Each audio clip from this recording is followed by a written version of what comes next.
You really can't find this movie for free on any pirate sites. Maybe you can, but it's not that easy. However, some streaming service needs to pick up these movies. There's still a giant market for the old classics, and people will always go back to see what people liked in the past. There's a cinephile community who watches videos on old films where the modern film tropes came from. And for real, these movies are so few and far between, while at the same time being not so popular to generate hype around them. If you invest a decent amount, you can buy the licenses for legit all of them and corner a giant piece of the market and have it all to yourself. Movies from this era were incredibly difficult to make. There really isn't that many of them. I feel like if I was an exec at like Netflix or Hulu or something, buying the full rights to all these movies would just be a no-brainer. It's never going to be irrelevant. Even if it's a big investment now, decades down the line, people will still consistently watch them. They could be a lifeline for a company, a streaming service on like the verge of bankruptcy, a way to generate income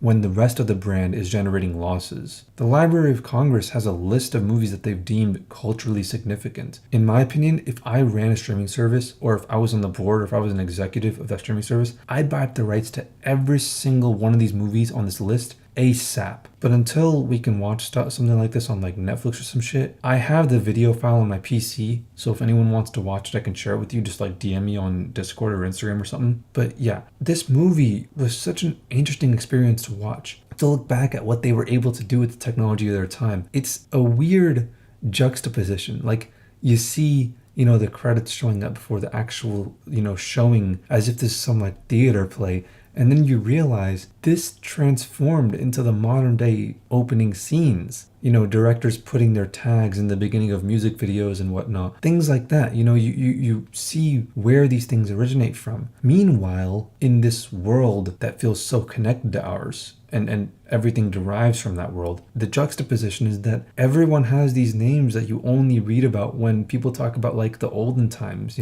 Esther, Agnes, Tootie. Who the fuck names their kids these names nowadays? Everyone looks and talks and acts so different. It truly feels like a different world, even though the movie isn't even 100 years old yet. And 100 years isn't even that long of a time. It just shows how much times can change. Oh yeah, and the main character Esther is played by Judy Garland, aka fucking Dorothy, from one of the most, possibly the most culturally significant movie in history. That's a movie anyone can enjoy, even today. If you didn't know, this is a romance musical, and I say romance loosely. Most people I know don't like musicals, and they definitely wouldn't like this. But watching it back, there's so much charm and so much depth and so much being told without them actually intending to tell it. It just makes me giddy to see how much fun the actors were having playing these roles. Judy Garland is just like the Rocky Marciano of the acting world. She ruled the division in an era long gone, and we can all look back in awe of her flawless performance after flawless performance. And because they're gone, we'll never truly know just how good they were, just how far they can be pushed, how much they can be tested. But as much as I'm gonna boost her, she actually wasn't even my favorite performance. It was kind of weird seeing a woman who had already been married and then been divorced play the role of a high schooler falling in love for the first time. Glad to see Hollywood's tastes haven't really changed much in the past 100 years. She was great. Her performance makes modern actors look dead inside, but she wasn't my favorite. It was actually Tootie, played by Margaret O'Brien, who is still alive to this day. Good child actors is so hard to find. Somehow this 5-year-old kid can do a better job than the teenagers in shows today. And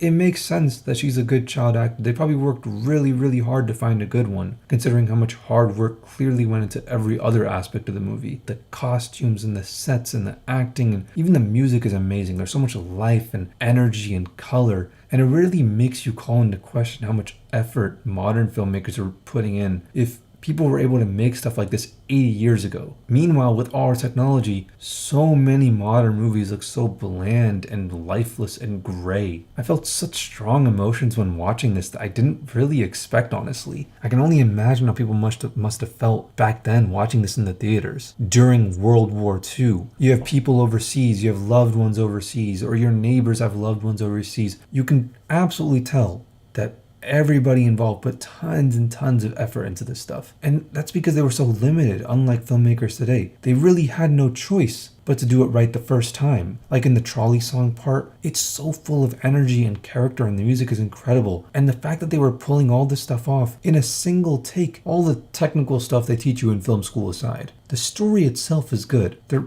isn't really a villain of the story. Everyone just has different desires that clash together. The movie starts with the mother and the maid, making dinner for the family. And one of them thinks it's too bland. The other one thinks it's too sweet. When Esther walks in, she thinks it's too sour. When Grandpa tastes it, he thinks it's too thick. It's a brilliant piece of foreshadowing that, sometimes in life, there isn't really a bad guy, a singular sole enemy that you can point the blame at. The struggle is simply that everyone just has different tastes and you just have to learn to compromise. Everyone was so scared of moving to New York, but in the end, everybody was satisfied with it and they all learned to compromise. And I think the brilliant part about this, this is really hard without a script. But I think the brilliant part about this is when the dad showed that he was capable of compromise by saying that the sauce tasted great and it was phenomenal and she did a great job cooking it. And he didn't complain at all compared to everybody else. And it really showed a lot of people might say that, the dad was the villain of this, but it showed that people have their own lives and the dad went to work every single day and he grinded out his job so that everybody else can go to school and come back and have fun, and he puts up with the majority of the stress and bears the burden of making money for the family. However, deep down, he truly is capable of great compromise and putting up with, whatever imperfections are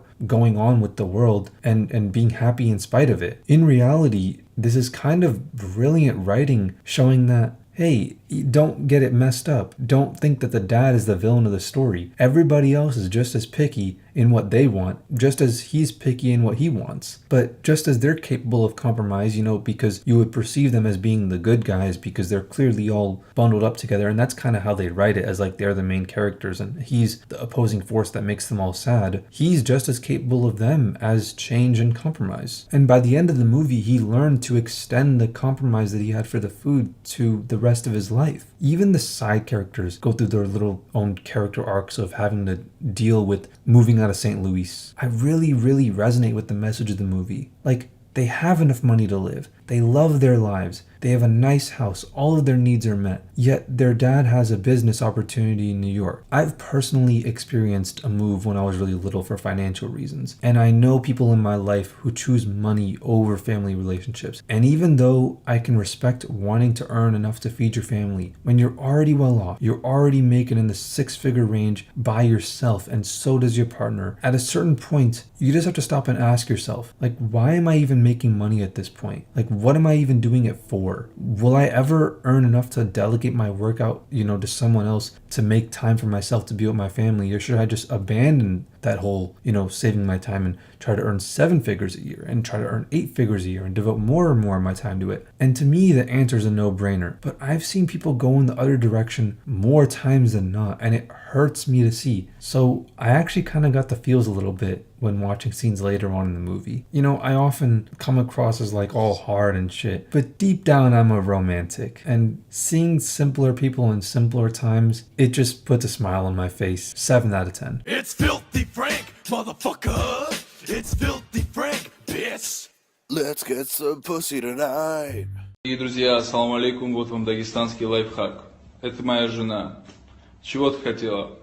Я хотела больше времени проводить с подругой. Правильно. Я решил твою проблему? Решил. Знакомьтесь, это моя вторая жена Сакинат. Подруга ее. Джалил, я не это имела. Сакинат, добро пожаловать в семью. Ассаламу алейкум.